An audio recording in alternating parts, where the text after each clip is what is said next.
السلام علیکم ورحمۃ اللہ وبرکاتہ۔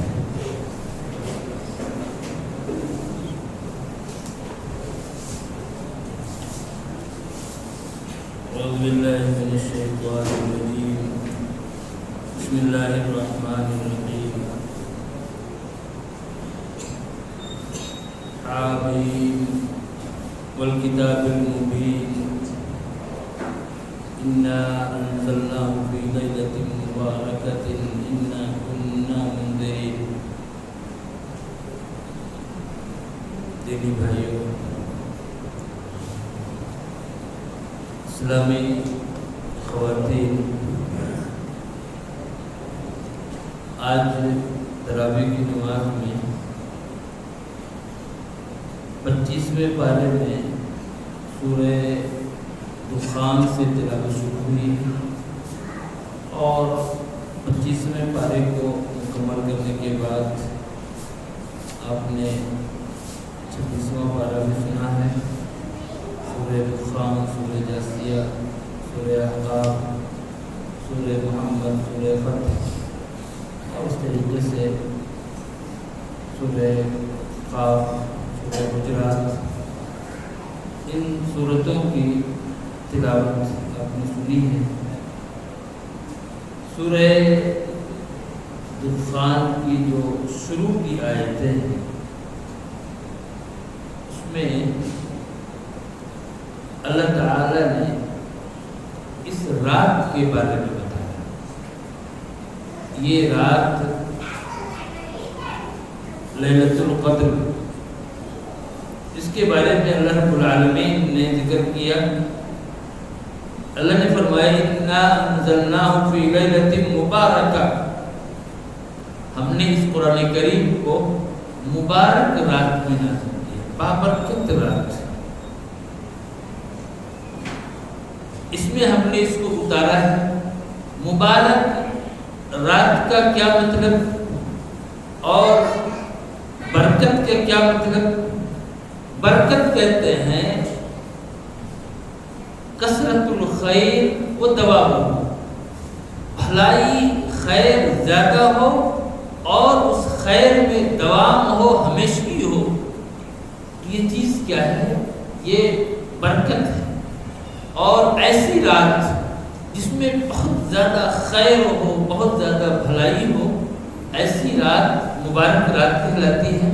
تو اللہ رب العالمین نے اس رات کو مبارک رات کہا۔ اور یہ رات مبارک رات کیوں ہوئی؟ اس لیے کہ اس میں اللہ تعالیٰ نے قرآن کریم کو نازل کیا۔ اب جب قرآن کے نازل ہونے کی وجہ سے یہ رات مبارک رات ہو گئی تو یہ قرآن کتنا مبارک ہے، اس کو آپ سوچ سکتے ہیں۔ یہ قرآن، اللہ کی یہ کتاب کتنی مبارک ہے، کتنی بابرکت ہے کہ جس رات میں یہ قرآن نازل ہوا وہ رات بابرکت ہو گئی، مبارک ہو گئی۔ تو قرآن کتنا مبارک ہے۔ یہ رات عجیب رات ہے اور اس رات کے بارے میں اللہ نے فرمایا فیہا یفرق کل امر حکیم، اس رات میں سارے حکیمانہ فیصلے کیے جاتے ہیں۔ اللہ رب العالمین کے جو بھی فیصلے ہیں سب کے سب حکمت سے پر ہوتے ہیں۔ تو اس رات میں فیصلے ہوتے ہیں۔ ملک الموت کا جو کام ہے، ملک الموت کو پورے سال میں مرنے والوں کی لسٹ دے دی جاتی ہے، کون کب مرے گا، کہاں پہ مرے گا، وہ لسٹ ملک الموت کو دے دی جاتی ہے۔ جس فرشتے کے ذمے روزی کی تقسیم ہے تو اس کو اس کی لسٹ دے دی جاتی ہے، کب کس کو کتنا دینا ہے، کتنا کس کو ملنا ہے، کب کس سے کتنا چھیننا ہے، تمام چیزیں پورے سال کا فیصلہ کر کے اللہ تعالیٰ اس فرشتے کے حوالے کرتا ہے جس کے ذمے وہ کام ہے، جس کے ذمے روح قبض کرنا ہے، اس کے حوالے یہ چیز کی جاتی ہے، جس کے ذمے روزی ہے، جس کے ذمے کوئی اور کام ہے، پورا فیہا یفرق کل امر حکیم امرا من عندنا انا کنا مرسلین۔ یہ عظیم رات ہے، بابرکت رات ہے، جو رات اللہ رب العالمین نے ہم کو عنایت کی ہے۔ اور ہم نے آپ کو یہ بتایا ہے کہ یہ رات بہت سے لوگ کہتے ہیں 27، کوئی کہیں گے 21، اس طرح کی باتیں، لیکن اس پر کوئی دلیل نہیں ہے، کوئی دلیل۔ کوئی آدمی کہتا ہو 27ویں رات ہی ہے، یا کوئی کہہ رہا ہے کہ 23ویں رات ہے، اس پر کوئی دلیل نہیں ہے۔ نبی پاک کی احادیث سے کوئی دلیل موجود نہیں ہے۔ دلیل ہے تو کیا ہے؟ نبی اکرم صلی اللہ علیہ وسلم کی صحیح حدیث ہے، التمسوها فی الوتر من العشر الاواخر۔ اس رات کو اگر تم پانا چاہتے ہو، اس رات کی فضیلت کو چاہتے ہو، تو تم اس رات کو رمضان کے آخری عشرے کی طاق راتوں میں تلاش کرو۔ یہ روایت ہے نبی اکرم صلی اللہ علیہ وسلم کی۔ اس وجہ سے کوئی آدمی کسی ایک رات کو اگر خاص کرتا ہے تو اس کے پاس کوئی پروف نہیں، کوئی دلیل نہیں۔ اس وجہ سے اگر آدمی چاہتا ہے اس کی فضیلت کو حاصل کرنا، تو اسے 5 راتوں میں محنت کرنی ہے اور پوری محنت کرنی ہے، اپنے رب کو راضی کرنے کے لیے کوشش کرنی ہے۔ یہ بیان چل رہا ہے، بیان ختم ہونے کے بعد رات کا ڈھیر سارا حصہ باقی رہے گا، ہم کو اس میں لگ کر کے اپنے رب کی عبادت کرنی ہے، قرآن کریم کی تلاوت ہے، ذکر و اذکار ہے۔ اس رات کی جو خاص دعا ہے، انک عفو اللہم انک عفو تحب العفو فاعف عنی، یہ دعا آدمی کو پڑھنا ہے، اپنے رب کے سامنے توبہ و استغفار کرنا ہے۔ جو بھی صدقہ و خیرات بھی ایک انسان کرتا ہے تو کرے، جو بھی نیکیاں ہیں ان نیکیوں کا اہتمام کر کے اس رات کی فضیلت کو حاصل کرنا ہے۔ آگے اللہ رب العالمین نے فرمایا، فَارْتَقِبْ يَوْمَ تَأْتِي السَّمَاءُ بِدُخَانٍ مُبِينٍ، یاد کرو اس وقت کو جب یہ آسمان بالکل کھلا ہوا واضح کلیئر دھواں لے کر کے آئے گا۔ یہ آسمان جو ہمیں آج آسمان کی شکل میں دکھتا ہے، ایک وقت آئے گا بالکل دھوئیں کی شکل میں دکھے گا یہ آسمان۔ اس دن کا تم انتظار کرو، اور یغشی الناس، وہ دھواں لوگوں کو ڈھانپ لے گا، ھذا عذاب علیم، اور یہ کیا ہوگا؟ دردناک عذاب ہوگا۔ اللہ کہہ رہا ہے کہ اس دن کا انتظار کرو، اس دن کا تم انتظار کرو۔ اب اس سے، اس دھوئیں سے کیا مراد ہے؟ اس کے بارے میں مفسرین کے 2 اقوال ہیں۔ ایک قول تو یہ ہے کہ یہ قیامت کے قریب جو بڑی بڑی نشانیاں ہوں گی، میں نے ذکر کیا ہے کسی دن بڑی بڑی نشانیوں کا، دجال کے نکلنے کا، عیسیٰ علیہ السلام کے آسمان سے اترنے کا، اور ایسے زمین سے چوپائے کے نکلنے کا، یاجوج ماجوج کے نکلنے کا، تمام چیزوں کا ذکر آیا ہے۔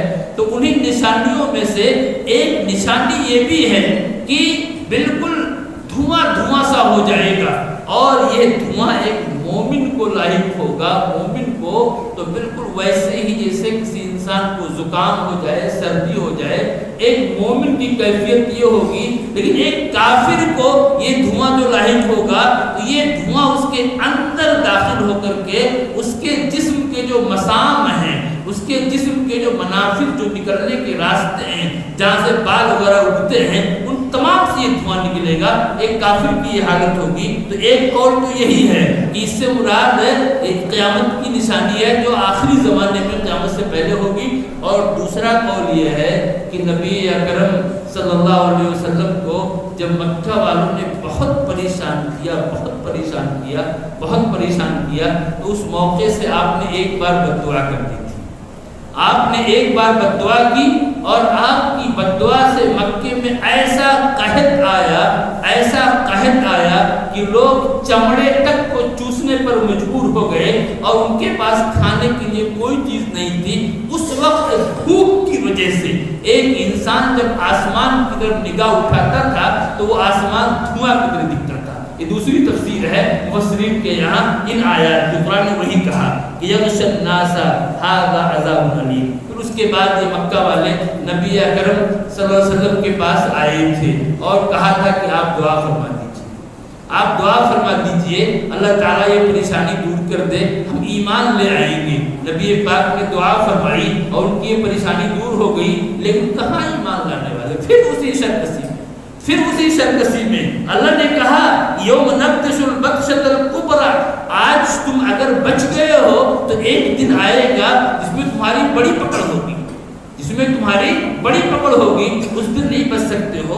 اللہ رب العالمین نے ان چیزوں کو یہاں پر ذکر فرمایا ہے، اور اس کے بعد اللہ نے یہاں پر فرعون کا ذکر کیا ہے۔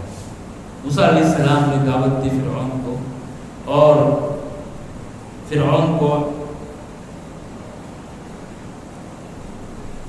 جو ڈبو دیا گیا دریا میں، اس وقت قرآن کیا کہہ رہا ہے؟ فما بقت علیہم السماء والارض وما كانوا منظرین۔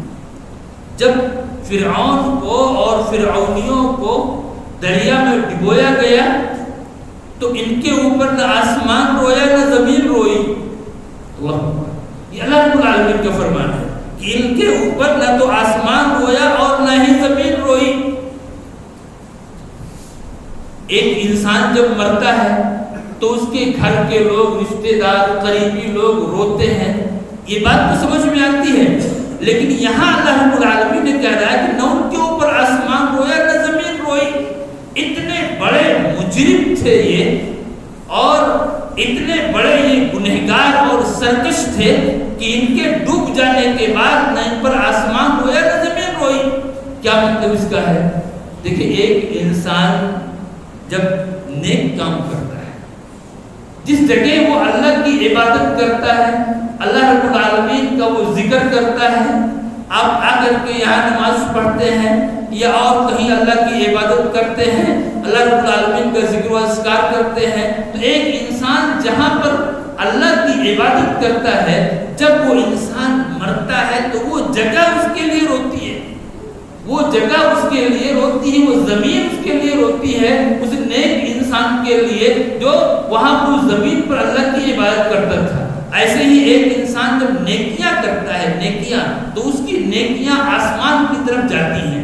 الیہ یصعد الکلم الطیب والعمل الصالح یرفعہ، اس کی نیکیاں آسمان کی طرف جاتی ہیں۔ آسمان میں دروازے ہیں، ان دروازوں سے اس کی نیکیاں جاتی ہیں۔ اب جب وہ انسان مرتا ہے، اب اس کے مرنے کی وجہ سے اس کی نیکیوں کے جانے کا سلسلہ رک جاتا ہے، تو آسمان بھی اس کے اوپر روتا ہے۔ اس نیک انسان کی موت پر زمین بھی روتی ہے، آسمان بھی روتا ہے۔ اسے گھر والے ہیں نہیں ہیں کوئی مطلب نہیں ہے۔ کتنے ایسے لوگ ہیں جن کا کوئی اس دنیا میں نہیں، مر گئے کوئی پوچھنے والا نہیں، لیکن اگر وہ نیک انسان ہے تو اس نیک انسان کے مرنے پر آسمان بھی روئے گا، زمین بھی روئے گی۔ لیکن ایک برا انسان جب مرتا ہے تو قرآن کیا کہہ رہا ہے؟ ما بقت علیہم السماء والارض، ان کے اوپر نہ آسمان رویا اور نہ زمین روئی۔ بلکہ حدیث میں آتا ہے کہ ایک برا انسان جب مرتا ہے تو اس کے مرنے کی وجہ سے یہ جانور، یہ درخت، پیڑ پودے اور یہ زمین، یہ سب چین کی سانس لیتے ہیں، ان سب کو راحت ملتی ہے اس برے انسان کے مرنے کی وجہ سے۔ اللہ تعالیٰ ہم سب کی حفاظت فرمائے، اللہ نے شکریہ ذکر کیا۔ اور آگے ہمارے سامنے سورہ جاثیہ ہے۔ سورہ جاثیہ میں اللہ رب العالمین نے قیامت کا نقشہ کھینچا ہے اور قیامت کی ہولناکیوں کا ذکر کیا ہے، اور اسی طریقے سے اللہ رب العالمین نے یہاں پر ایک سوال کا جواب بھی دیا ہے۔ بہت سے لوگ ہوتے ہیں وہ یہ کہتے ہیں کہ بھائی اگر آپ یہ کہتے ہو کہ مرنے کے بعد دوبارہ اٹھایا جائے گا، دوبارہ زندہ کیا جائے گا، تو اس کا پروف لے کر کے آؤ، کوئی پروف دو، دلیل لے کر کے آؤ۔ اور پروف میں پروف کیا دو گے؟ ایتو بآبائنا ان کنتم صادقین، اگر تم اپنی اس بات میں سچے ہو کہ مرنے کے بعد دوبارہ اٹھایا جائے گا تو ہمارے آبا و اجداد کو زندہ کر کے دکھاؤ، ہمارا باپ مرا، دادا مرا، فلاں مرا، ہاں اس کو زندہ کر کے دکھاؤ۔ آج تک جتنے لوگ مرے کسی کو ہم نے دوبارہ زندہ ہوتے دیکھا ہی نہیں ہے، پھر تم کیسے کہتے ہو کہ دوبارہ زندہ کیا جائے گا؟ اللہ رب العالمین اسی کا جواب دیا، کیا کہا؟ قل اللہ یحییکم ثم یمیتکم ثم یجمعکم الی یوم القیامہ۔ اے نبی آپ کہہ دیجئے کہ اللہ تعالیٰ تم کو تو زندہ کرتا ہے، پھر تم کو وہ موت دیتا ہے، پھر تم کو اکٹھا کرے گا۔ اللہ رب العالمین نے سوال ہے، جو کوشچن ہے، یہ بالکل بے بنیاد کوشچن ہے، اس لیے کہ اللہ رب العالمین نے دوبارہ زندہ کرنے کے لیے ایک ٹائم رکھا ہے، ایک ٹائم رکھا ہے، اس ٹائم پر دوبارہ وہ زندہ کرے گا، ایسا نہیں کہ وہ ابھی کر دے، نہیں۔ اس کی مثال آپ ایسے دیکھیے، ایک انسان کی شادی ہو، ایک انسان کی شادی ہو اور شادی کو ابھی 1 رات گزرے، 2 رات گزری، اس کے بعد اپنی بیوی سے کہتا ہے کہ تم ابھی بچہ پیدا کرو ورنہ تم کو طلاق دے دوں گا۔ اب آپ بتائیے کسی کے اندر اس طرح کیپیسٹی ہے؟ بھئی بچہ پیدا ہونے کا ایک ٹائم رکھا ہے اللہ رب العالمین نے، ایک ٹائم رکھا ہے، اسی ٹائم پر وہ بچہ پیدا ہوگا، جو اس کی مدت ہے، حمل کی ایک پریگننسی کی ایک مدت ہے، اس کا ٹائم ہے، اگر وہ کہتا ہے کہ ابھی کرو تو کیسے کوئی کر سکتا ہے؟ اسی طریقے سے اللہ رب العالمین نے لوگوں کو دوبارہ زندہ کرنے کے لیے ایک ٹائم رکھا ہے، ایک ٹائم رکھا ہے، اور وہ قیامت کا دن ہے۔ اب اگر کوئی انسان یہ کہتا ہے کہ ابھی زندہ کر کے دکھاؤ، یہ تو بالکل بیکار سی بات ہے، وقت سے پہلے کیسے ہو جائے گا؟ اللہ رب العالمین نے اس چیز کا جواب دیا ہے۔ اور اس کے علاوہ اللہ نے کہا ایک چیز اور ہے، بہت سے لوگ یہ سمجھتے ہیں کہ اس کائنات میں جو کچھ ہو رہا ہے سب کیا ہے؟ یہ اتفاق ہے، یہ اتفاق ہے، کسی پلان کے تحت نہیں، اور سمجھتے ہیں کہ یہ سب کیا ہے؟ نیچر، ایک فطرت، نیچر ہے، اسی کے حساب سے ہو رہا ہے، حالانکہ بالکل بے بنیاد بات ہے، بے بنیاد بات ہے۔ اللہ نے اس کا جواب دیا، اللہ نے اس کا جواب دیا کہ جو لوگ بھی اس طرح سے کہتے ہیں کچھ بھی ہوگا، بھائی یہ اتفاق ہے، ایسا ہونا تھا اور یہ ہوا، حالانکہ یہ چیز غلط ہے، سب اللہ رب العالمین کی مرضی سے، اس کی مشیت سے ہو رہا ہے۔ جو لوگ بھی اس طرح کی بات کہتے ہیں، اللہ نے کہا انہم الا یظنون، یہ سب ان کے پاس کوئی دلیل نہیں ہے، ان کے پاس کوئی دلیل نہیں ہے، کوئی بھی کہے، ایک جاہل کہے، ایک سائنسداں کہے، کوئی بھی کہے، اللہ فرما رہا ہے کہ ان کے پاس کوئی دلیل نہیں ہے، بالکل ایسے ہی اٹکل بات یہ کرتے ہیں، اٹکل بات، جو کچھ بھی اس کائنات میں ہو رہا ہے سب کا سب اللہ رب العالمین کے حکم سے، اس کی مرضی سے ہو رہا ہے، اور جو کچھ بھی ہو رہا ہے سب پہلے سے ڈیسائیڈ ہے، ایسا نہیں ہے کہ ایسی اتفاقاً وہ ہو گیا، نہیں، اللہ کا فیصلہ ہے تب وہ چیز ہو رہی ہے۔ آگے اللہ رب العالمین نے قیامت کا نقشہ کھینچا ہے، اور کیسی ہولناکیاں ہوں گی قیامت کے دن، ہم اس کو سنتے رہتے ہیں۔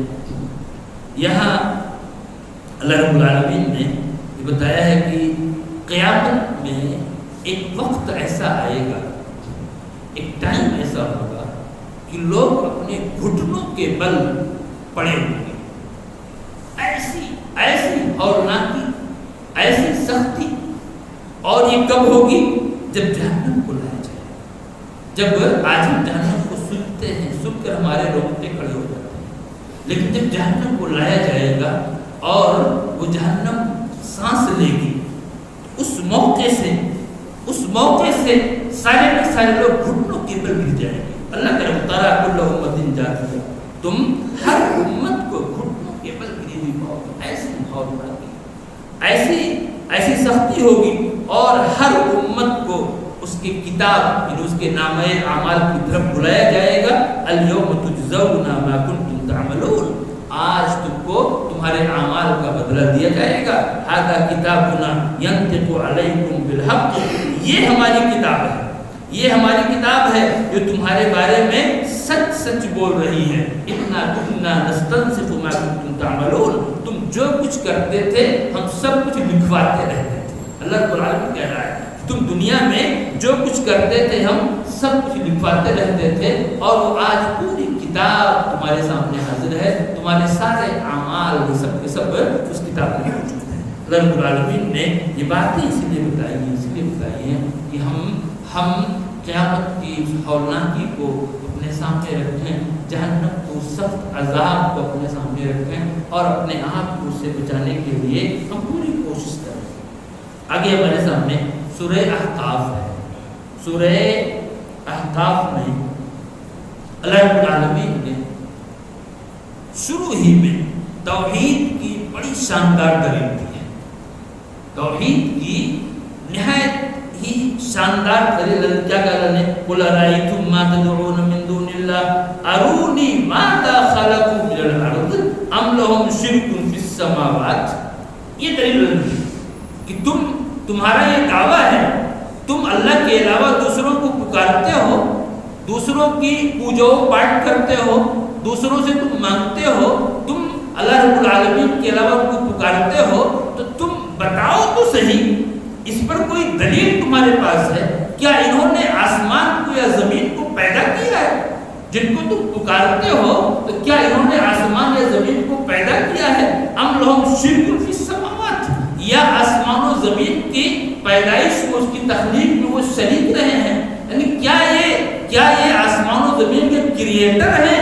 اور اگر کریٹر نہیں ہیں تو کیا اس کے پارٹنر ہیں؟ دونوں میں سے کوئی چیز ہے کیا؟ کوئی چیز تو ہونی چاہیے۔ اگر تم یہ سمجھتے ہو کہ ان کو ہم پکار سکتے ہیں تو یا تو اس کے کریٹر ہوں، اس کے پیدا کرنے والے ہوں، اور یا اگر کریٹر نہیں ہے تو کم از کم اس کے پارٹنر ہوں، پیدا کرنے میں شریک ہوں۔ اگر ان دونوں میں سے کوئی چیز ہے تو تم ان کو پکارو، لیکن اگر ان دونوں میں سے کوئی چیز نہیں ہے پھر تم کیسے ان کو پکارتے ہو؟ ان کو پکارنے کا حق کیا ہے؟ ائتونی بکتاب من قبل ھذا، تم جو بات کہہ رہے ہو کیا یہ بات کسی پہلی کتاب میں موجود ہے کیا؟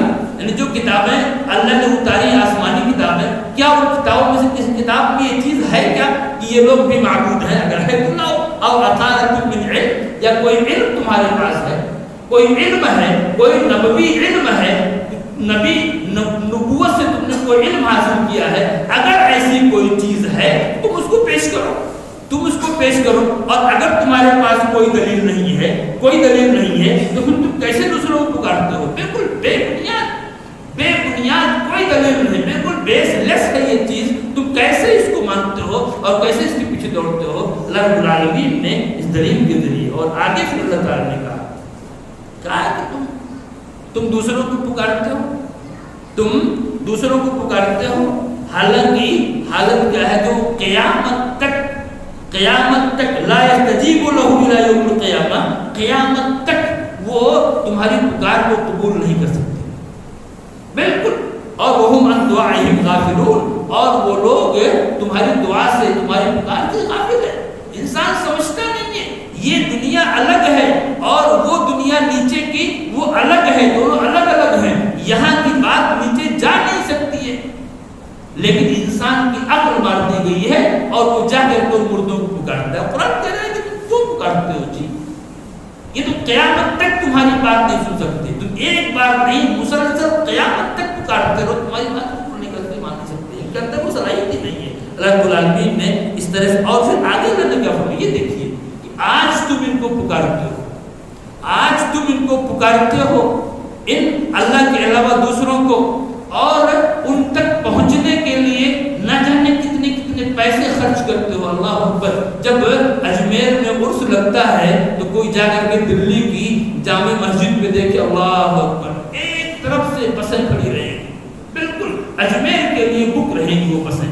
ایک انسان کتنے پیسے خرچ کرتا ہے اس موقع پر اجمیر جانے کے لیے، اور جا کر کے وہاں اجمیر میں جو اللہ کے بندے جو اپنی قبر میں مدفون ہیں، دفن ہیں، ان کو پکارنے کے لیے۔ قرآن کیا کہہ رہا ہے؟ وَإِذَا حُشِرَ النَّاسُ كَانُوا لَهُمْ أَعْدَاءً، جب لوگوں کو اٹھایا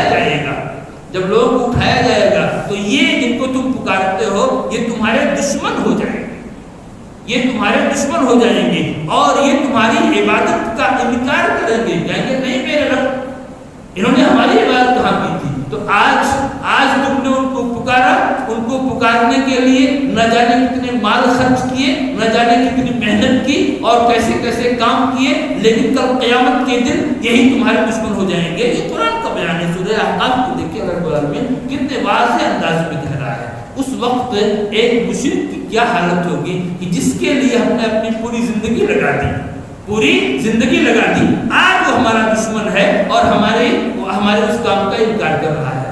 تو ایک انسان کو یہاں پر سوچنا ہے، یہاں پر، اور بالکل اللہ کا یہ صاف اعلان ہے کہ شرک کے ساتھ کوئی کمپرمائز نہیں، ان اللہ لا یغفر ان یشرک بہ، اللہ رب العالمین شرک کو معاف نہیں کر سکتا ہے۔ اگر شرک کی حالت میں کوئی انسان مر جاتا ہے، مرنے سے پہلے اس کو توبہ کی توفیق نہیں ملی تو اللہ تعالیٰ اسے معاف نہیں کر سکتا ہے، کوئی کمپرمائز نہیں۔ شرک کے علاوہ جو اور دوسرے گناہ ہیں اللہ چاہے گا تو معاف کر سکتا ہے، اللہ چاہے گا تو معاف کر سکتا ہے، اس کے بارے میں امید ہے کہ اللہ تعالیٰ اس کو معاف کر دے۔ لیکن ایک مشرک آدمی کے شرک پہ بنتا ہے تو بالکل اللہ کا یہ اعلان ہے کہ کوئی کمپرمائز نہیں، کسی طرح سے معافی کوئی امید ہی نہیں ہے۔ اس لیے ہمیں ہر حال میں اپنے آپ کو، اپنے معاشرے کو، اپنے سماج کو شرک سے بچانے کی پوری کوشش کرنی ہے۔ شرک بڑا چھوٹا، اس طرح کی شرک سے، چھوٹے شرک سے بھی ہم کو اپنے آپ کو بچانا چاہیے۔ آج کتنے مسلمان ہیں، دیکھیے آپ قرآن سن رہے ہیں اور قرآن کی تعلیمات کا حاصل کیا ہے کہ اللہ ہی قدیر ہے، ہر چیز پہ اللہ رب العالمین کیا ہے، قادر ہے، سارا پاور، ساری طاقت، ساری کیپیسٹی سب اس کے ہاتھ میں ہے اللہ رب العالمین۔ آج کتنے نوجوان ایسے ہیں جو اپنے ہاتھوں میں آپ دیکھیے چاندی کے چھلے اور نہ جانے کس کس چیز کے چھلے سب ڈال کے رکھے ہوئے ہیں، اور ان کا یہ عقیدہ ہے کہ یہ چھلا یہ ہماری تکلیف کو دور کر دے گا، ہماری مصیبت کو ختم کر دے گا۔ اس طرح کا عقیدہ یہ شرکیہ عقیدہ ہے، یہ شرکیہ عقیدہ ہے۔ ایک انسان اس عقیدے کے تحت، اس عقیدے سے کوئی چیز اپنے ہاتھ میں نہیں ڈالنا ہے، اس لیے اس کے اندر ایسی کوئی طاقت نہیں ہے۔ ایک انسان چاندی کے چھلے ڈال لے کہ اس کی تکلیف دور ہو جائے گی، یا اور دوسری چیزیں آتی ہیں تانت کے، تانبے کے، کسی اور چیز کے ڈالے تو اس سے اس کی پریشانی دور ہو جائے گی۔ اس طرح کے عقیدے شرکیہ عقیدے ہیں۔ اور باضابطہ ایک صحابی نے ایک شخص کے ہاتھ میں دیکھا، اس طرح کا چھلا، تو انہوں نے کیا کہا، لو مت علی ھذا ما افلحت ابدا، اگر تمہاری موت اسی حالت میں آ گئی تو تم کامیاب نہیں ہو سکتے ہو، بالکل ما افلحت ابدا، اگر تم اسی عقیدے پر مرے تو تم کامیاب نہیں ہو سکتے ہو۔ تکلیفوں کو دور کرنے والا اللہ رب العالمین ہے۔ اللہ رب العالمین نے جس چیز کو مؤثر بنایا ہے، دواؤں میں اللہ نے تاثیر رکھی ہے، دعاؤں میں اللہ نے تاثیر رکھی ہے، جس چیز میں اللہ نے تاثیر رکھی ہے وہ اس کو آپ مؤثر مانیں گے، لیکن جس چیز میں کوئی تاثیر نہیں ہے اس کو آپ مؤثر مانیں، یہ گمراہ عقیدہ ہے۔ ہمارے نوجوان سب کیسے چھلے دھاگے بعد میں گھومتے رہتے ہیں، اس چیز کو محسوس کرنے کی ضرورت ہے۔ ہم کو بڑے شرک سے، چھوٹے شرک سے، ہر طرح کے شرک سے اپنے آپ کو، اپنے اولاد کو اور اپنے سماج کو، معاشرے کو بچانا ہے۔ اگر اللہ رب العالمین نے قوم عاد کا ذکر کیا ہے، اور اس سے آپ نظر لگائیے کہ ایک انسان کو کتنا ڈرنا چاہیے اللہ سے، اللہ کے عذاب سے کتنا ڈرنا چاہیے۔ یہاں پر اللہ رب العالمین نے قوم عاد کا ذکر کیا ہے کہ جب انہوں نے بادل کو دیکھا آتے ہوئے، بادل کو، تو کہا کہ ھذا عارض ممطرنا، یہ بادل ہم کو سیراب کرنے کے لیے آ رہا ہے، بارش ہوگی، ہم سیراب ہوں گے۔ اللہ نے کیا کہا، بل هو مستعجلتم به، اللہ نے کہا کہ یہ پانی لے کے بادل نہیں آ رہا ہے، بلکہ یہ وہ عذاب ہے جس کی تم جلدی کر رہے تھے۔ ریح فیہا عذاب علیم، یہ تو تیز تند ہوا ہے جس میں دردناک عذاب ہے۔ تدمر کل شیء بامر ربھا، یہ ہر چیز کو تہس نہس کر دے گی اپنے رب کے حکم سے۔ فاصبحوا لا یری الا مساکنہم، وہ سب ایسے ہو گئے کہ صرف ان کے مکانات دکھتے تھے، کوئی انسان نہیں دکھتا تھا، صرف مکانات دکھتے تھے۔ یہ قوم عاد کی حالت ہے۔ یہ وجہ ہے کہ رسول اکرم صلی اللہ علیہ وسلم کے بارے میں حضرت عائشہ رضی اللہ تعالیٰ عنہ فرماتی ہیں کہ جو کبھی تیز ہوا چلتی، آندھی چلتی، تو ہم لوگ دیکھتے کہ نبی اکرم صلی اللہ علیہ وسلم کا چہرہ بدل جاتا تھا، آپ کا چہرہ بدل جاتا، آپ کبھی اندر آتے، کبھی باہر جاتے، کبھی اندر آتے، کبھی باہر جاتے۔ عائشہ کہتے ہیں کہ ہم نے پوچھا کہ اللہ کے نبی صلی اللہ علیہ وسلم آپ کی یہ حالت کیوں ہوتی ہے، آپ کی یہ حالت کیوں ہوتی ہے؟ تو آپ نے بتایا کہ عائشہ تم نے سنا نہیں، تم نے پڑھا نہیں، کہیں ایسا نہ ہو کہ یہ وہ ہوا ہو جس نے ایک قوم کو تباہ و برباد کر دیا تھا۔ یہ وجہ ہے کہ نبی اکرم صلی اللہ علیہ وسلم تیز آندھی کو دیکھ کے پریشان ہوتے تھے، اور آپ دعا بھی پڑھتے تھے، اللہم انی اسألک خیرھا وخیر ما فیھا وخیر ما فیھا وخیر ما ارسلت بہ، اے اللہ میں تجھ سے اس کی بھلائی کا سوال کرتا ہوں، اور اس میں جو کچھ ہے اس کی بھلائی کا سوال کرتا ہوں، اور جس کے ذریعے اس کو بھیجا گیا ہے اس کی بھلائی کا سوال کرتا ہوں، اور اس کے شر سے تیری پناہ چاہتا ہوں۔ تو یہ حالت میرے نبی کی ہوتی تھی، اور جب بارش شروع ہو جاتی تھی، جب بارش ہونے لگتی، تب آپ کہتے ہیں اللہم سیبا نافعا، اے اللہ کو اس بارش کو نفع بخش بارش بنا دے۔ اس طریقے سے یعنی ایک انسان کے یہاں اللہ کے عذاب سے خوف ہونا چاہیے، خوف کی کنڈیشن اس کے یہاں، اور کہ کوئی بھی چیز اللہ رب العالمین کا عذاب ہو سکتی ہے، اس سے ہمیں ڈرنے کی، خوف کھانے کی ضرورت ہے۔ آگے ہمارے سامنے سورہ محمد ہے، ہمارے نبی صلی اللہ علیہ وسلم کے نام پر اس سورت کا نام ہے۔ ہمارے نبی صلی اللہ علیہ وسلم کا نام محمد بھی ہے اور احمد بھی ہے۔ احمد بھی آپ کا نام تھا، محمد بھی آپ کا نام ہے، اور آپ کے نام پر سورت کا نام ہے۔ اور کسی موقع سے ہم نے نبی اکرم صلی اللہ علیہ وسلم کی سیرت کو بھی اس سورت میں بیان کیا تھا، لیکن آپ کی سیرت تو بہت بہت لمبی، بہت لمبی، اس کو بیان کرنے کے لیے پوری پوری رات چاہیے، پھر بھی آدمی بیان نہیں کر سکتا ہے۔ آپ کی سیرت کیسی تھی، اللہ ایک اور یہ آپ کی نبوت سے پہلے کا واقعہ ہے۔ حضرت زید بن حارثہ رضی اللہ تعالیٰ یہ نبی اکرم صلی اللہ علیہ وسلم کے آزاد کردہ غلام تھے، زید بن حارثہ۔ زید بن حارثہ کا نام آپ نے سنا ہوگا، اور یہ تنہا، یہ اکیلے وہ صحابی ہیں جن کا نام قرآن میں آیا ہے۔ ان کے علاوہ قرآن میں کسی صحابی کا نام نہیں ہے، صرف زید بن حارثہ کا نام ہے جو پیچھے گزرا ہے۔ فلما قضى زید منها وطرا زوجناکہا، تو یہ زید بن حارثہ ہے۔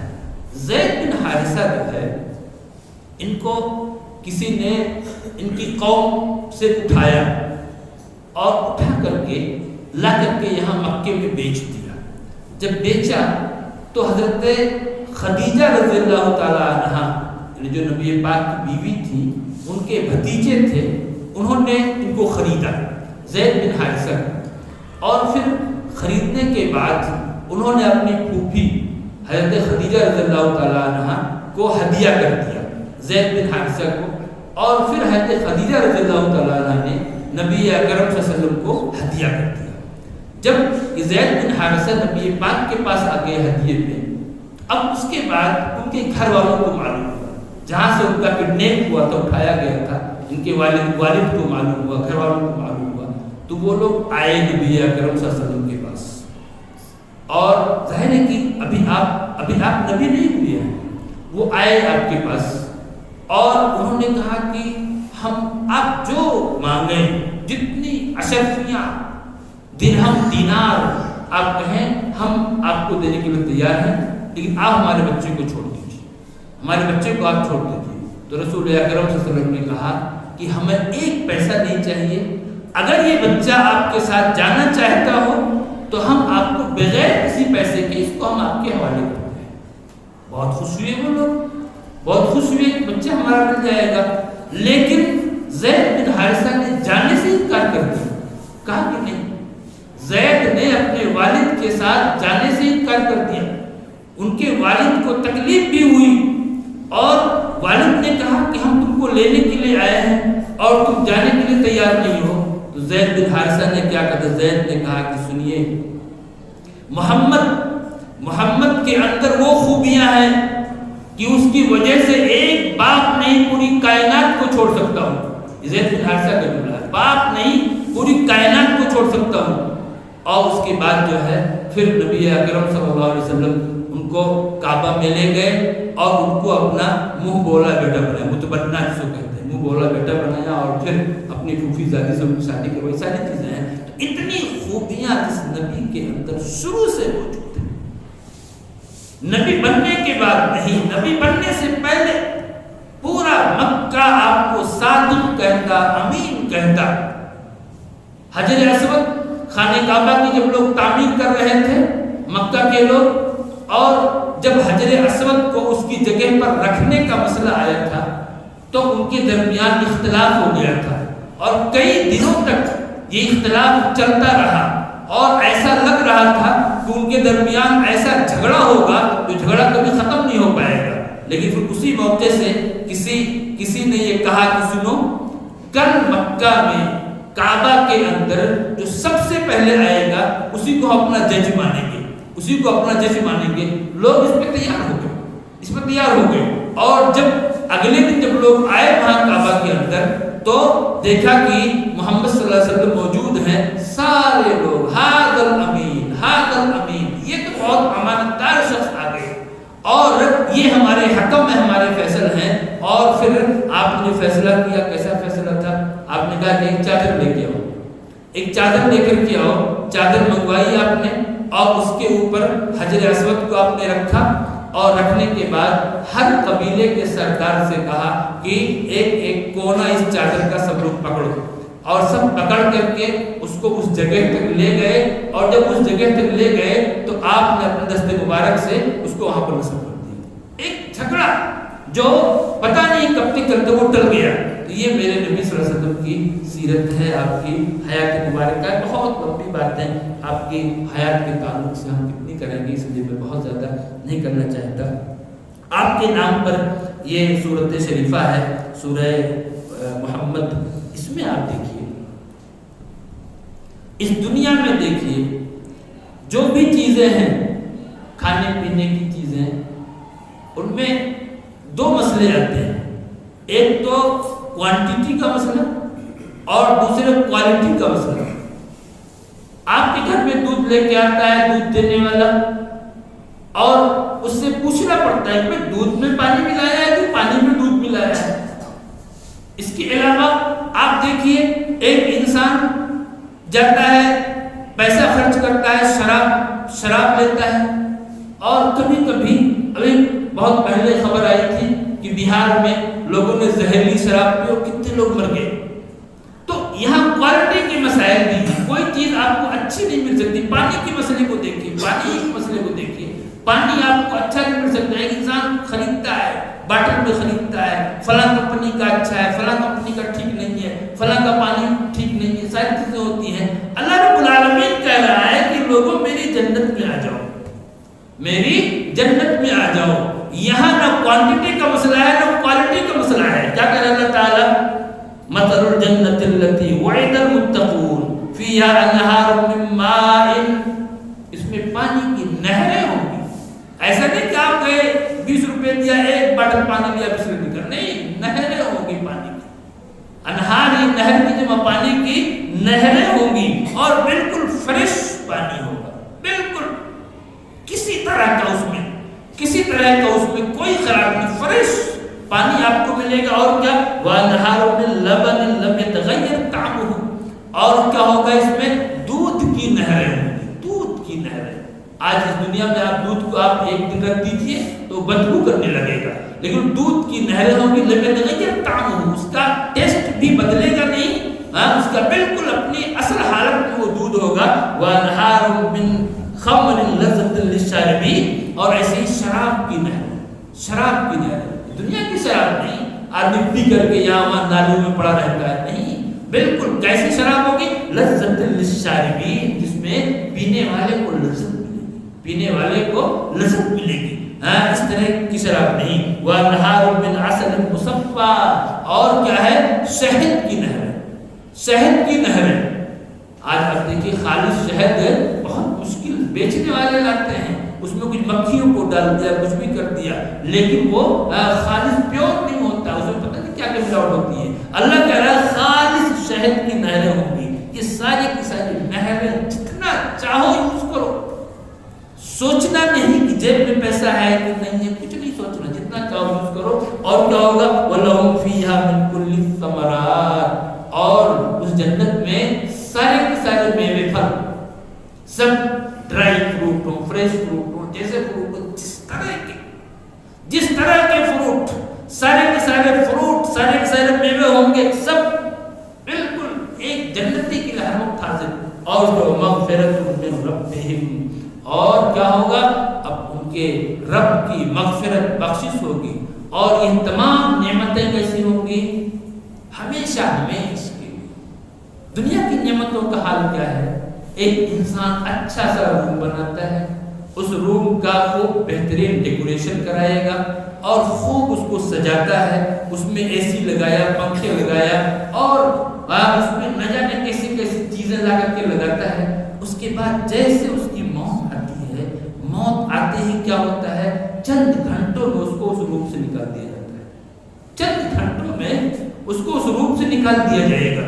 اس روم سے نکالنے کے بعد اس کو ایسی قبر میں ڈال دیا جائے گا جہاں نہ کوئی اے سی ہے، نہ کوئی فین ہے، نہ کوئی ڈیکوریشن ہے، نہ کوئی چیز ہے، اور اس میں اس کو ڈال کر کے لوگ چلے آئیں گے۔ کوئی وہاں جائے گا نہیں، کوئی وہاں جائے گا نہیں۔ اس کی اولاد اس کو وہاں دفن کر کے چلی آئے گی، پھر وہ اولاد اس کو پوچھنے والی نہیں۔ اس کے مال کو تقسیم کیا جائے گا، بینک بیلنس کو تقسیم کیا جائے گا، کوئی نہیں جائے گا۔ وہ انسان اب وہاں کیا ہے؟ تنہا ہے وہ۔ اس وقت اس کے پاس کون جائے گا میرے بھائیوں؟ یہ کتاب جائے گا، یہ قرآن کریم، یہ قرآن کریم اور یہ اس کی نیکیاں، اس کے نیک اعمال اس انسان کے پاس قبر میں انسانی شکل میں پہنچیں گے یہ، اور اس کو ہمت دلائیں گے، اس کو ہمت دلائیں گے، اس کو تم کو ڈرنے کی ضرورت، میں تمہارا نیک عمل ہوں، میں تمہارا نیک عمل ہوں۔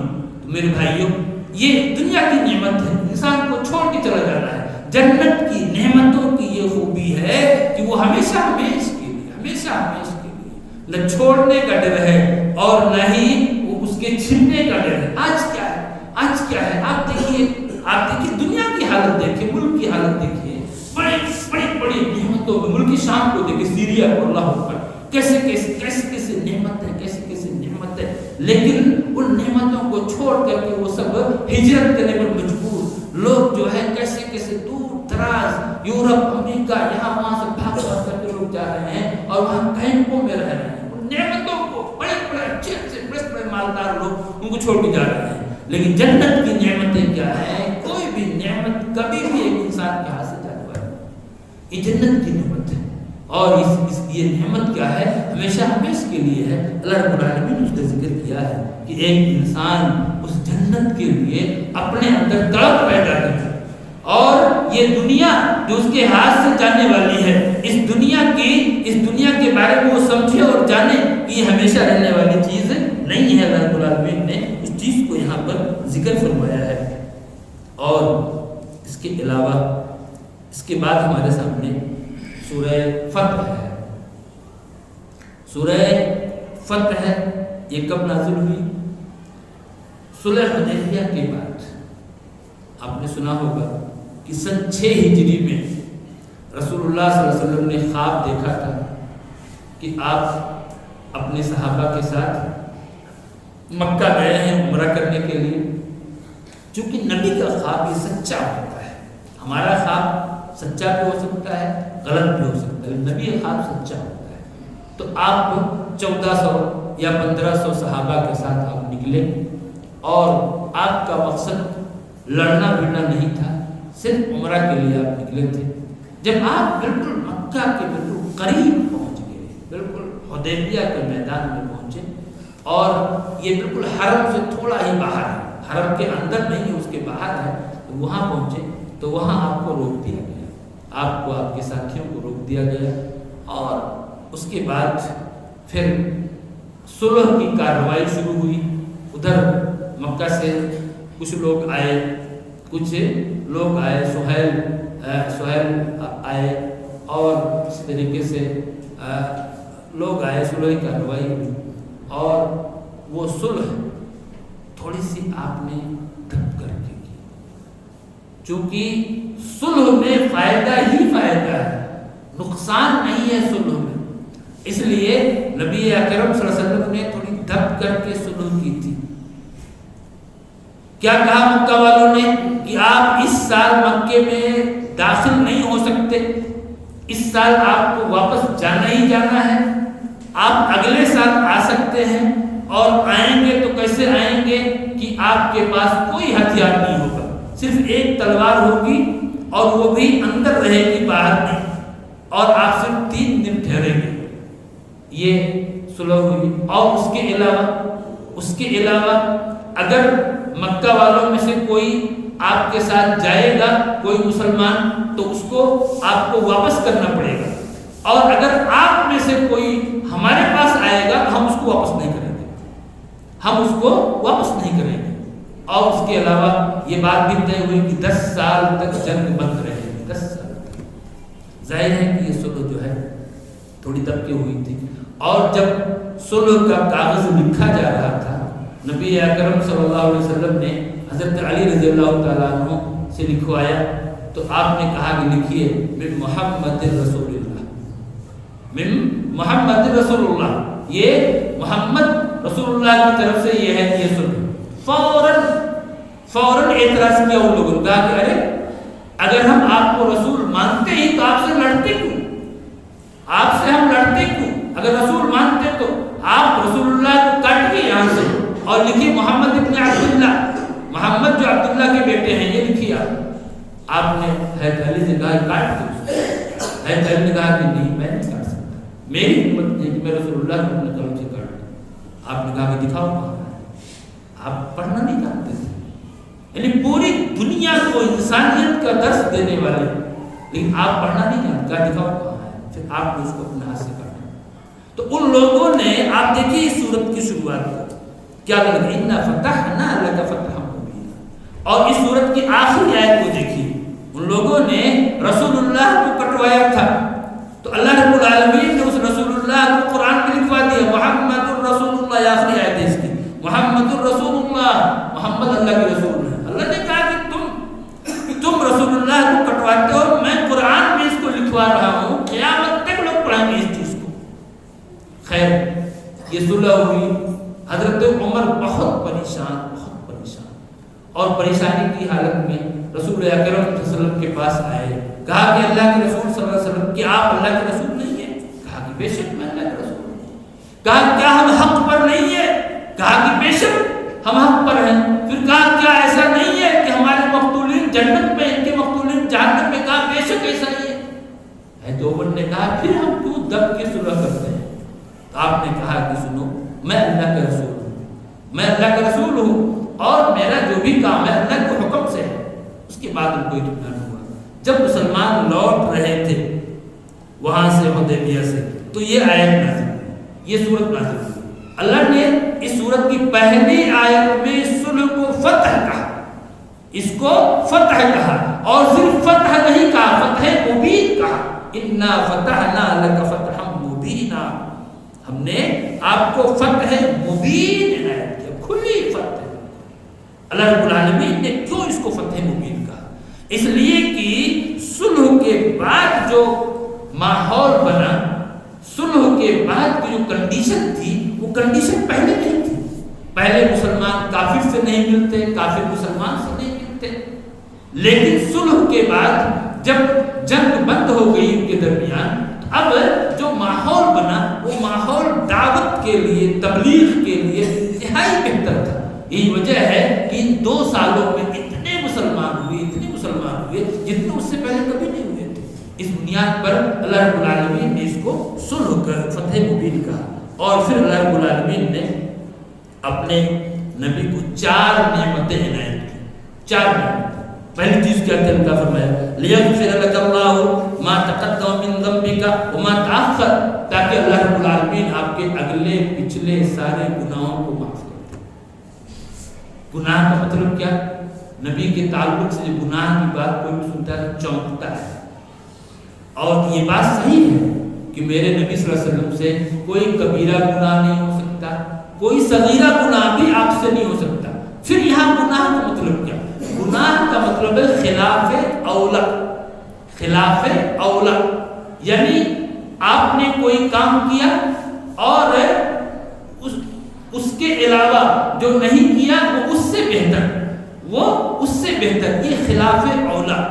اب اس خلاف اولا کو جو ہمارے حق میں بہت چھوٹی چیز ہے، نبی کی عظمت کی وجہ سے اللہ رب العالمین نے اسی کو ذنب سے تعبیر کیا، گناہ سے تعبیر کیا ہے۔ اس کی مثال آپ ایسے لیجیے، جنگ بدر کا تذکرہ پیچھے ہوا ہے۔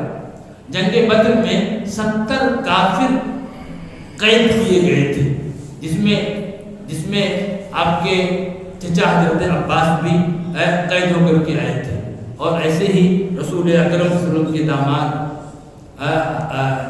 حضرت ابو العاص بھی، جو اس وقت مسلمان نہیں ہوئے تھے، وہ بھی قید ہو کر کے آئے تھے، وہ بھی قید ہو کر کے آئے تھے، اور اس کے علاوہ بڑے بڑے سردار قید کیے گئے تھے۔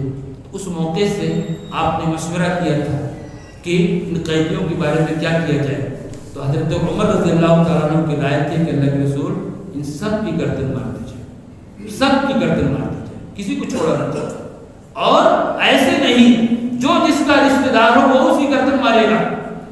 لیکن ابو بکر صدیق رضی اللہ تعالیٰ عنہ کی رائے تھی کہ نہیں اللہ کے رسول، یہ اپنے خاندان کے لوگ ہیں، قوم کے لوگ ہیں، ان کو مارنا یہ کوئی بہتر نہیں ہے، ان سے فدیہ لے لیا جائے، اور اس پیسے سے اسلام کو قوت حاصل ہوگی، اور ہو سکتا ہے بعد میں یہ ایمان لے آئے۔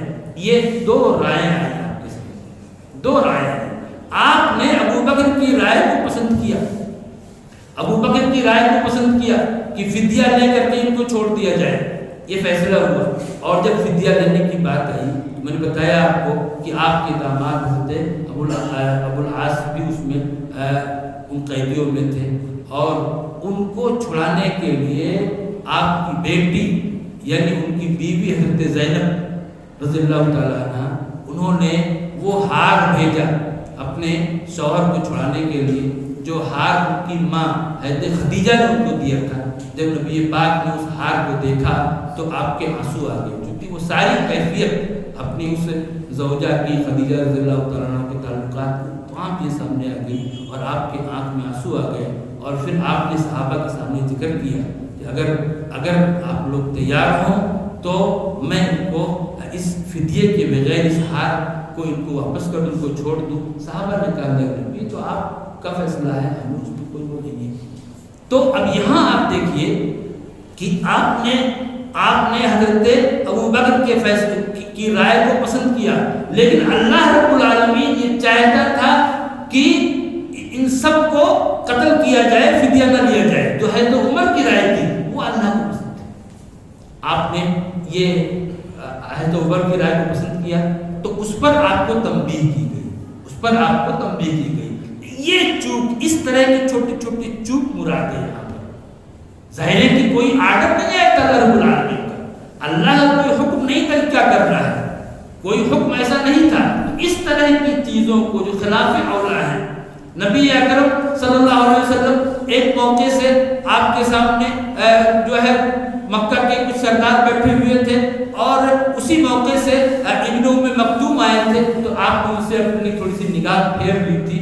آپ یہ چاہ رہے تھے کہ یہ بڑے سردار ہیں، یہ ان کو پہلے سمجھا دیں، یہ اور ان سے بعد میں بات کر لیں گے۔ اس پر اللہ نے آپ کو تنبیہ کی۔ اس طرح کی چھوٹی چھوٹی چیزیں جو ایک عام انسان کے حق میں کوئی بہت زیادہ اہمیت نہیں رکھتی ہیں، لیکن ایک نبی انتہائی عظیم ہے، تو نبی کی اس عظمت کی بنیاد پر اللہ رب العالمین نے اس کو بھی ضبط کہا ہے، اس کو بھی ضبط کہا ہے۔ وہی کہا اللہ نے تاکہ اللہ تعالیٰ آپ کے تمام اگلے پچھلے کو معاف کر دے، وَيُتِمَّ نِعْمَتَهُ، اور اپنی نعمت کو آپ پر مکمل کر دے۔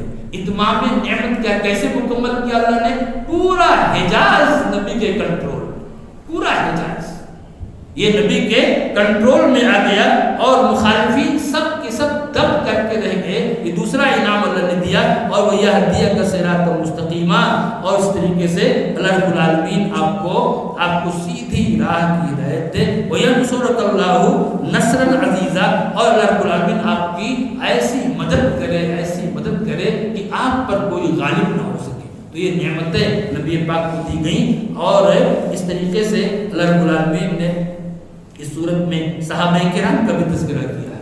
صحابہ کرام نے کس طرح سے نبی اکرم صلی اللہ علیہ وسلم سے محبت کا ثبوت دیا، اور کیسے وہ نبی کے ساتھ رہتے تھے، اس کا ذکر کیا اللہ نے۔ کیا کہا؟ محمد رسول اللہ والذین معہ، اور جو ان کے ساتھ ہیں، نبی کے ساتھ ہیں، نبی کے ساتھ ہیں، جو نبی کے ساتھ ہیں، ان کا ذکر کیا۔ معلوم کیا ہوا کہ یہ صحابہ کرام جو نبی کے ساتھ ہیں، اب یہ ہر وقت نبی کے ساتھ، خوشی میں، غمی میں، جنگ میں، لڑائی میں، ہر ایک میں نبی کے ساتھ ہوتے تھے۔ الگ ذکر کیا، اور ان کے اوصاف کو بیان کیا، کیسے وہ رکوع میں، سجدے میں جاتے ہیں، اور ان کے چہروں پر ان ان کے چہروں پر کیسے سجدوں کے نشانات ہوتے ہیں، چہروں کی تازگی، چہروں کے، قرآن نے چہروں کا ذکر کیا، پیشانی کا نہیں، پورے چہرے کا، یعنی نماز کی وجہ سے ایک انسان کے سجدوں کی کثرت کی وجہ سے اس کے چہرے پر جو تازگی آتی ہے وہ چیز، اس کا تذکرہ ہے یہاں پر، تو آپ اس چیز کو وہاں دیکھیں گے۔ اللہ رب العالمین نے اس چیز کا ذکر کیا۔ آگے ہمارے سامنے سورہ حجرات ہے۔ سورہ حجرات بہت اہم صورت ہے، اور ایک معاشرے کو کنٹرول میں رکھنے کے لیے اس صورت میں جو تعلیمات دی گئی ہیں وہ تعلیمات انتہائی ہے۔ اللہ نے کیا فرمایا؟ یا ایھا الذین آمنوا لا یسخر قوم من قوم عسى ان یکونوا خیرا منهم۔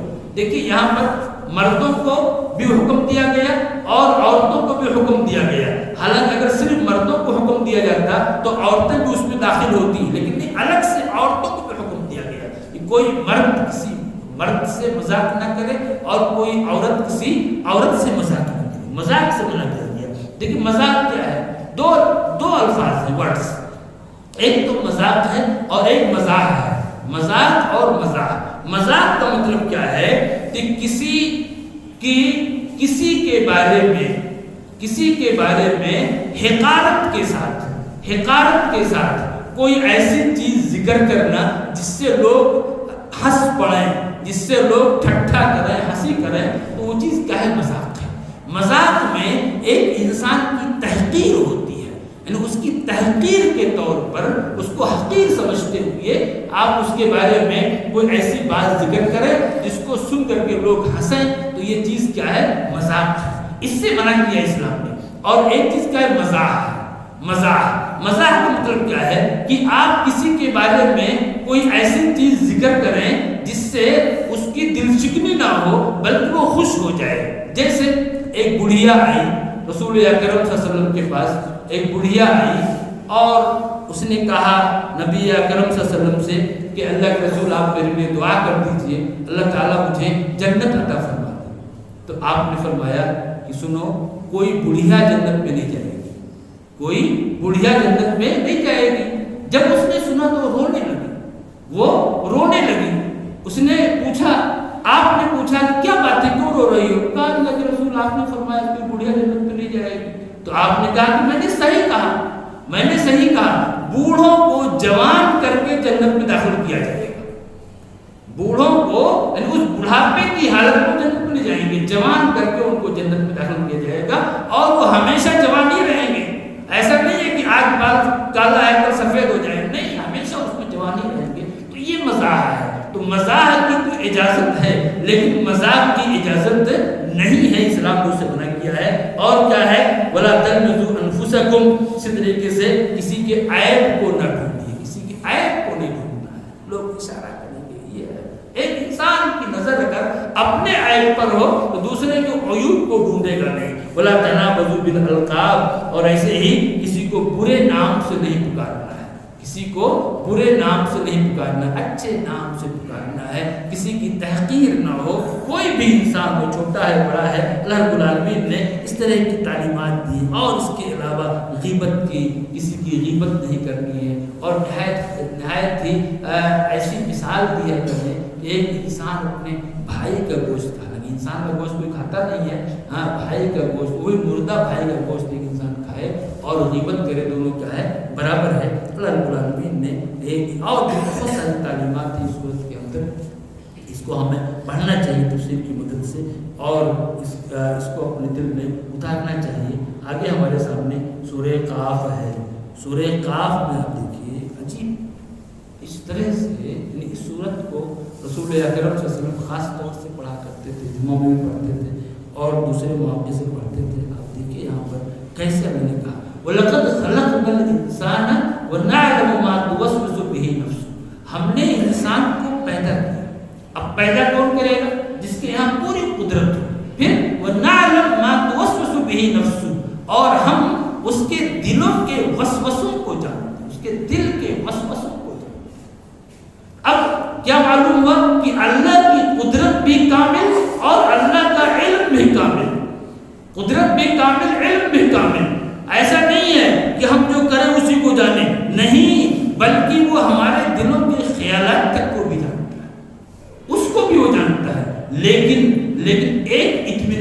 بات یہ ہے کہ دلوں میں جو خیالات آئیں گے اللہ تعالیٰ اس پہ محاسبہ نہیں کرے گا، اس پہ پکڑ نہیں ہے. جانتا تو وہ سب ہے کہ ہم کیا سوچتے ہیں کیا کرتے ہیں، لیکن اس پر کیا ہے پکڑ نہیں ہے. اس لیے ایک انسان یہ سمجھے کہ اللہ تعالیٰ کو ہر چیز کا علم ہے، اور اس کے علاوہ قیامت کے دن کیسے لوگ آئیں گے. وجاءت کل نفس معها سائق و شہید، ہر انسان کو لایا جائے گا، ہر نفس کو اس کے ساتھ ایک سائق ہوگا. سائق کہتے ہیں ڈرائیور، جو ایک انسان کو لے کر کے جہاں کر کے لے جائے گا، ہاں کر کے لے جائے گا. سائق اور شہید، ایک فرشتہ ایک کندھے پر ہے، دوسرا فرشتہ دوسرے کندھے پر ہے.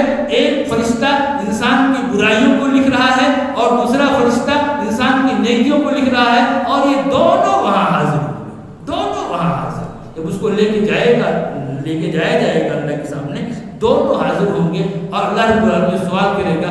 انسان دائیں دیکھے گا، بائیں دیکھے گا، ساری چیزیں ہوں گی. اللہ نے چیز کو ذکر کیا ہے، اور اس کے بعد اللہ نے جہنم کا تذکرہ کیا ہے، جہنم کا اور جنت کا. دیکھیے جنت میں تو بہت تھوڑے لوگ جائیں گے، جنت میں بہت تھوڑے لوگ جائیں گے، اس لیے جنت یہ بھرے گی نہیں. تو اللہ رب العالمین جنت کے لیے ایک دوسری مخلوق کو پیدا کرے گا اور پھر اس کو جنت میں ڈالے گا، تب وہ جنت بھرے گی. ایسے ہی جہنم جو ہے، جہنم اتنی بڑی ہوگی. حالانکہ جہنم میں بہت سارے لوگ جائیں گے، اکثر لوگ جہنم ہی میں جائیں گے، لیکن یہ جہنم اتنی بڑی ہوگی، اتنی بڑی ہوگی کہ یہ بھرے گی نہیں. یہ 1000 میں سے 900 جائے گا کبھی یہ بھرے گی نہیں. اللہ نے وہی کہا. اب یہ کیسے بھرے گی؟ اللہ رب العالمین اس میں اپنے قدم کو رکھے گا. یوم نقول لجہنم هل امتلأت وتقول هل من مزید. ہاں اس دن کو یاد کرو جب ہم جہنم سے کہیں گے کہ تو بھر گئی کیا؟ جہنم کہے گی کیا اور بھی کوئی ہے؟ تو اس طریقے سے یہ جہنم کی اتنی گہرائی ہوگی، اللہ نے ذکر کیا ہے. اور اس کے بعد آپ نے اللہ نے فرمایا جنت کا تذکرہ کیا کہ ھذا ما توعدون لکل اواب حفیظ. یہ تم سے جو وعدہ کیا جا رہا ہے یہ کس کے لیے ہے؟ اواب حفیظ کے لیے ہے. جو انسان اواب حفیظ ہو اس کے لیے کیا ہے؟ جنت ہے. ابھی اواب الحفیظ کیا ہے؟ مفسر لکھتے ہیں کہ اواب الحفیظ وہ انسان ہے جو تنہائی میں اپنے گناہوں کو یاد کرے اور پھر اپنے رب سے استغفار کرے. تنہائی میں وہ انسان ہوا تو اس نے اپنے گناہوں کو یاد کیا اور پھر اس نے اپنے رب سے استغفار کیا، تو وہ انسان کیا ہے؟ اواب الحفیظ ہے. اللہ فرما رہا ہے کہ یہ جنت کیا ہے؟ اواب الحفیظ کے لیے ہے. من خشی الرحمن بالغیب، جو اللہ سے ڈرتا رہا اور وجاء بقلب منیب، اور وہ قلب منیب کو لے کر کے آیا. اس سے پہلے سورہ شعراء میں آپ نے سنا ہوگا تو وہاں پر اللہ نے کہا قلب سلیم کہا، قلب سلیم کہا. یوم لا ينفع مال ولا بنون الا من اتى الله بقلب سلیم. اللہ نے وہاں پر قلب سلیم کہا کہ اس دن یہ مال اور اولاد ایک انسان کے کام نہیں آئیں گے الا کہ ایک انسان قلب سلیم کے ساتھ ہے. اور یہاں پر اللہ نے کیا کہا؟ قلب منیب، جو انسان جو ہے قلب منیب کے ساتھ ہے. اب یہ قلب سلیم کیا ہے اور قلب منیب کیا ہے؟ قلب سلیم سے مراد وہ دل ہے جو دل محفوظ ہو. کس چیز سے محفوظ ہو؟ شرک سے محفوظ ہو، گناہوں سے، نفاق سے، حسد سے، بغض سے، گندگیوں سے. جو دل محفوظ ہو وہ دل کیا ہے؟ قلب سلیم کہلاتا ہے. اور قلب منیب کسے کہتے ہیں؟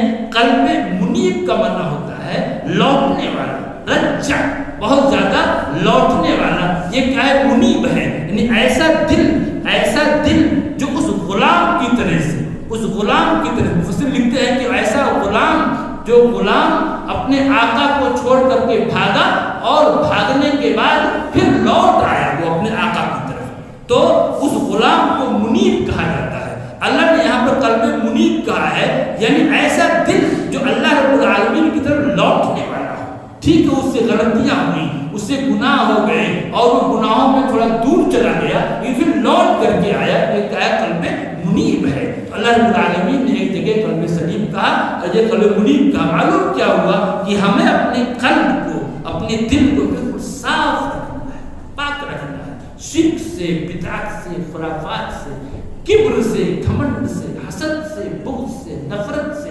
عداوت سے، ان تمام چیزوں سے اپنے دل کو بالکل سیف رکھنا، پاک رکھنا.